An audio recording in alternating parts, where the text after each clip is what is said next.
Você cria ou produz arte?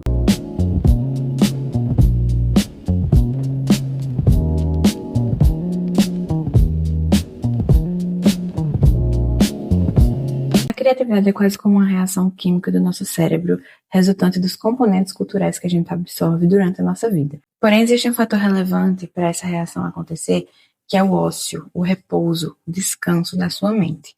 Também do seu corpo, mas especialmente da sua mente. Por que isso acontece? A arte se baseia na observação. Você observa aquilo que você quer representar, independente do tipo de representação que você quer fazer. Se você desenha, se você faz colagem, se você dança, se você canta, se faz a porra que for. É aquela famosa frase, né, que a arte imita a vida. Então é basicamente isso. Você observa, você reflete sobre aquilo que você observa, e a partir daquela observação e daquela reflexão, você vai criar algo a partir da sua capacidade criativa, que é uma coisa natural de todos os seres humanos, porque isso é um dos fatores que nos difere das outras categorias de animais. Porque o criar, ele é um aspecto da consciência, e a consciência é o que de fato nos define como seres humanos. Então, basicamente, essa é a ideia. Só que com toda a lógica de produção capitalista, a gente não se permite viver esses momentos de ócio. Na verdade, criou-se na nossa cabeça, na modernidade, que esses momentos de ócio são momentos negativos. E não é nenhuma questão de permissão no sentido de estarmos sempre fazendo alguma coisa ou pensando em alguma coisa que entende-se como produtiva, porque por mais que sim, nós praticamente sempre estamos nessa situação, em momentos em que acolá a gente tem esse momento de tédio, sendo que devido à penetrância desse sistema na nossa cabeça, a gente acredita que esses momentos são negativos e a gente tenta o máximo evitar eles. Então, quando acontece, eu tô com tédio, vou lá mexer no Instagram. Não tem nada pra fazer, eu tenho que assistir uma série na Netflix. E a gente não aproveita esses momentos que a nossa cabeça pode trabalhar de uma maneira mais natural, sem estímulos externos. E parar para pensar que há 1000 anos atrás, na Antiguidade Ocidental, o ato do ócio, ele era visto até mesmo como algo nobre, digamos assim, porque para você ser considerado um cidadão um intelectual, você precisava ter esse momento livre para refletir nas políticas. Então, tipo, é muito triste saber que isso se perdeu. Porque é aquela coisa, tudo na nossa vida, ou pelo menos 99% das coisas da nossa vida são coisas praticáveis. E a criatividade não é muito diferente, ela não é um dom que nasce intrínseco em você, não, ela é uma coisa que vai se desenvolver, você precisa praticar. E se para praticar a criatividade, primeiro você tem que desenvolver a habilidade do ócio, que também é um fator praticável, então pratique isso. E é sim difícil tirar isso da nossa cabeça, porque esse foi um sistema construído e muito bem estruturado para entrar nas nossas mentes e não nos permitir pensar no contrário disso. Só que não deixa de ser possível a gente tentar. Então, vale a prática.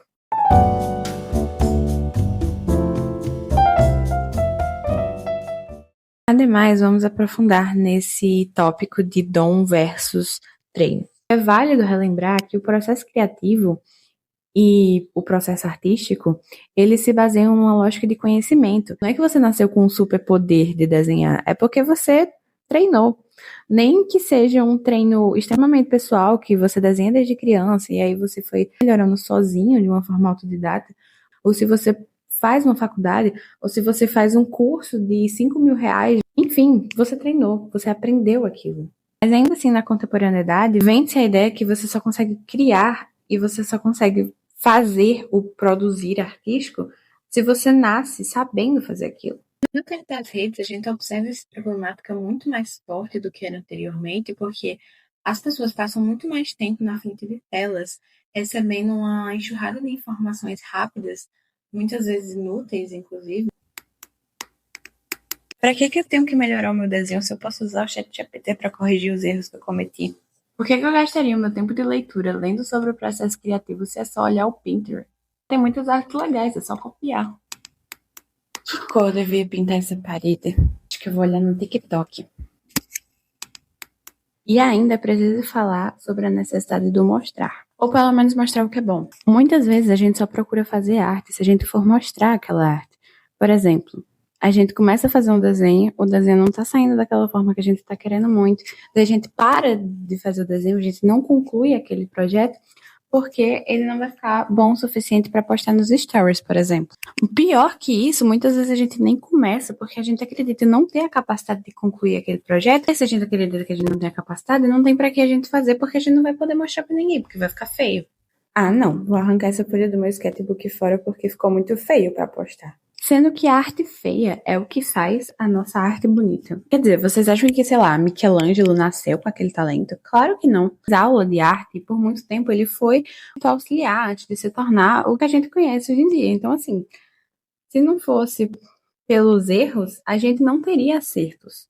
Por isso que quando a gente for pensar no fazer artístico, a gente tem que se desvincular um pouco dessas redes para não deixar que isso afete a nossa capacidade de melhorar. Claro que é um pouco mais difícil falar sobre isso para quem trabalha com fazer artístico, porque querendo ou não, na contemporaneidade você não vai ser reconhecido por ter a obra mais foda, você vai ser reconhecido por produzir o melhor conteúdo.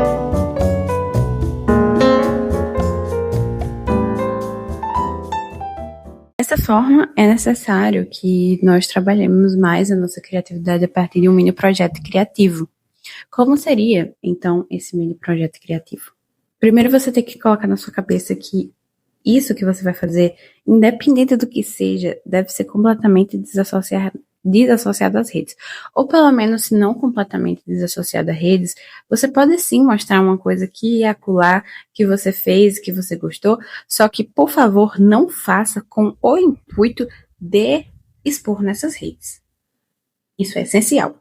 Porque se você já começa com esse intuito, em algum momento vai dar errado, acredite em mim. O segundo ponto é bem interligado ao primeiro, que é se afastar do teor estético, da pressão estética. E é interligado porque geralmente quando a gente tem essa necessidade de mostrar, que a gente quer que as outras pessoas validem aquele trabalho que a gente fez, para assim a gente conseguir se validar. Só que é necessário a gente lembrar que esse processo que a gente está iniciando agora, ele não tem um intuito de ser bonito, de ser agradável, ele tem um intuito de aprendizagem. E a aprendizagem não é bonita, querendo ou não. E a terceira coisa que é essencial, pelo menos no começo, é que vocês façam algo com um teor mais simples, não queiram, sei lá, produzir um filme na primeira tentativa de projeto criativo que vocês vão fazer. Como, por exemplo, se o seu projeto é focado em fotografia, certo? Você não vai fazer uma mega produção de um cenário e fazer maquiagem, fazer cabelo, para fazer as fotos do seu projeto. Não. Você escolhe uma temática, por exemplo, comida. Sempre que eu for no restaurante ou que eu fizer um jantar legal, eu vou vão me fotografar comendo aquilo e nisso eu vou formar um roll de fotos de comida. E esse é o meu projeto de fotografia. Se você desenha, você pode ter um mini caderninho que você vai andar com esse caderno para todos os cantos, junto com uma caneta.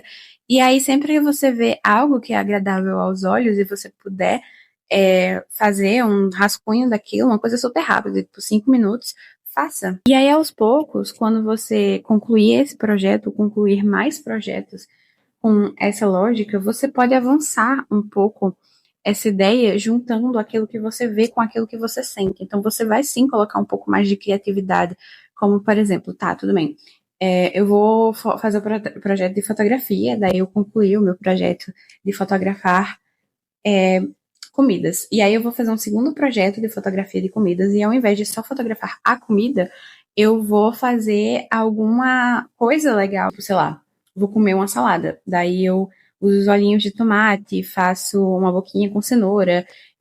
Enfim, esse tipo de coisa que eu tô querendo falar. Aos poucos tu vai observar que o teu imaginário, ele vai se expandir muito mais e a sua capacidade de criar coisas diretamente da sua cabeça, sem a necessidade de um Substack, sem a necessidade de um Pinterest, sem a necessidade de um TikTok, vai aumentar muito, muito mais, de forma que você nem imaginava que você podia fazer antes. Eu vou dar alguns exemplos para vocês de mini projetos que eu venho fazendo para mim mesma. Eu tenho esses 2 cadernos aqui. Esse foi um projeto que eu aderi e não que eu criei, e esse foi um projeto que eu criei. Então, vou começar mostrando esse e depois a gente passa para este.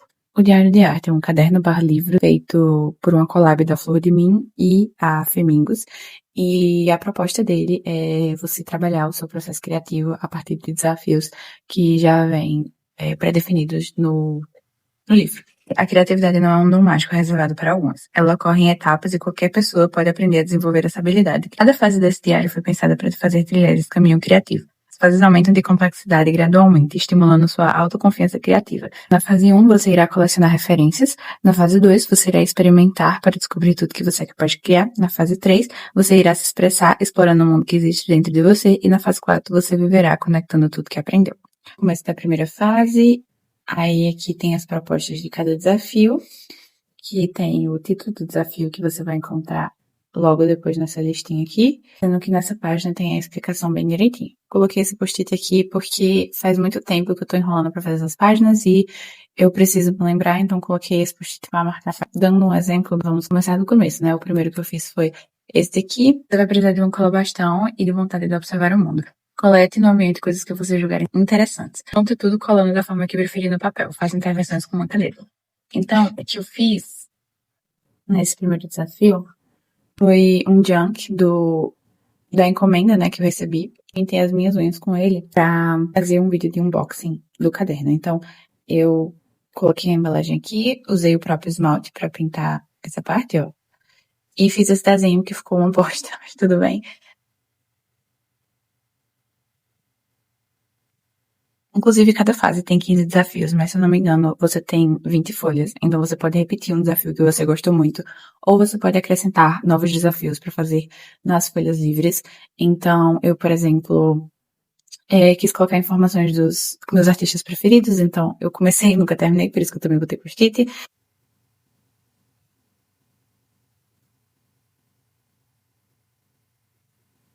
Aqui a gente tem o experimentar, daí a mesma lógica, tem aqui os desafios e suas propostas, e aqui o checklist. Eu só fiz uma página nesse aqui. E assim vai até o final do livro.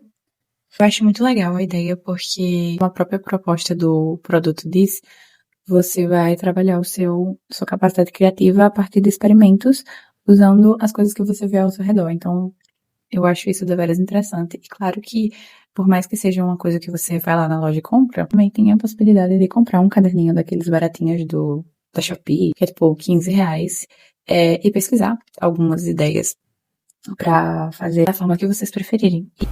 Já esse projeto aqui, ele foi um projeto bem pessoal, que eu terminei o ensino médio, eu queria registrar da melhor forma possível cada momento desse meu último ano de escola, porque por mais que a gente coloque um crédito muito grande na universidade e no pós-escola, querendo ou não, a gente passa aqui em média 15 anos no estudo básico.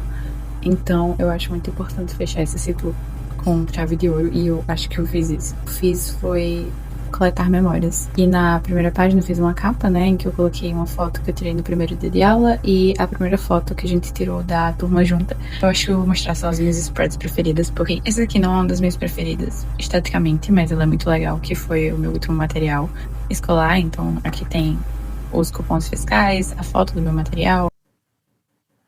Essa página que eu pedi para os meus colegas que tinham adesivos no caderno me darem um adesivo, e aí eu coloquei o nome de cada um. Essa daqui, que é deveras polêmica por conta dessa foto que eu tô cobrindo, que é um casal que não existe mais, mas tudo bem, vamos ignorar este fator e considerar que essa página ficou muito linda. São João, aqui no último ensaio da gente, logo depois da quadrilha, e aqui uma foto com o meu par. Esse aqui foi um trabalho de arte sobre movimentos musicais, e aí meu grupo foi esse aqui, por isso que eu coloquei em uma página só, e outros grupos eu coloquei nesse lado. Essa daqui, ela é meio bagunçada, mas eu gosto muito, também questão de apego emocional. Que são pérolas, então pérolas do pré. Página aqui do 7 de setembro, bem simples, mas eu gosto muito dela. Que é engraçado porque eu odiei esse dia. Se não é a minha página preferida, tá pelo menos no meu top 3, porque eu adoro essa. Que foi do Interclasse. Talvez a página do Interclasse perca pra essa daqui, porque eu gosto muito dessa página. Que é da reconstituição do prézinho. A gente fez um prézinho antes. Tem uma página aqui, inclusive. Deixa eu ver se eu acho. Aqui, ó. Roubaram o nosso prezinho. Daí eu refiz outro no final do ano mesmo. E essa página ficou a coisa mais fofa do mundo. Esse aqui, que foi do único trote que a gente fez o ano todo, foi fantasiada de Mary, de Sinners. E tem explicações. Olha, nossa, não vai focar. a última aula de cada professor. Na verdade, tem uma professora faltando, porque ela saiu mais cedo da aula e a gente nunca tirou foto com ela. O Mela Mela, pulo na piscina. Esse aqui é uma tradição na minha escola, que é a foto com os padrinhos, e os alunos que estão com eles são os que participaram da surpresa, né, para chamá-los. E, inclusive, eu estou aqui, que eu chamei Giliardi. E ainda tem algumas páginas faltantes. E é um mini projeto, porque, querendo ou não, eu dediquei, um ano inteiro, né, literalmente, aos registros que eu fiz nesse caderno. E, com certeza, em quesito de criatividade me ajudou muito. E também em quesito de qualidade técnico, no que diz respeito à colagem, porque eu sinto que eu melhorei muito as minhas spreads desde que eu comecei a fazer esse caderno. Então, é isso. Meu tablet está com 1% da bateria, então vou ter que encerrar o vídeo por aqui. É isso, espero que vocês tenham gostado. Se vocês tiverem gostado, não se esqueçam de interagir. Beijo, tchau!